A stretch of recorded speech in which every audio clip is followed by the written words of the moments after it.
የመጀመሪያው የፊደላትን ነጥቦች በብዛት እናም በቦታ መለየት ያስፈልጋል። አረብኛ አብዛኞቹ ፊደላቶች በጣም ተመሳሳይነት አላቸው። የሚለያዩት በነጥብ ስፍራና በነጥብ ብዛት ነው። ስለሆነ እነኚህን ቦታ ስጡልኝ። ምሳሌ ላሳያችሁ። ባ ታ ታ እንደምታዩት ነው። 1 ነጥብ ከታች ባል ነው። 2 ነጥብ ከላይ ታል ነው።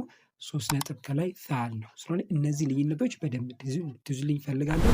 ሁለተኛ ደግሞ በቅርጽ ተቀራራቢ የሆኑ ፊደላትን መለየት ነው። አንዳንድ ፊደሎች ትንሽ የቅርጽ ልዩነት ነው ያላቸው። እነሱንም መለየት ያስፈልጋል። እንደምታዩት ራ እና ዳል።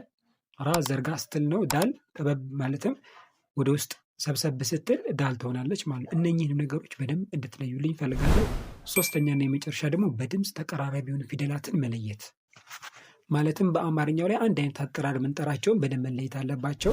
ለምሳሌ እዚህ ጋር እንዳስቀመጥኩላችሁ ሳ፣ ሲን፣ ሷድ አማርኛ ላይ ተመሳሳይ አጠቃቀም ነው የምንጠቀማቸው፣ ግን አረብኛ ላይ ይለያያሉ።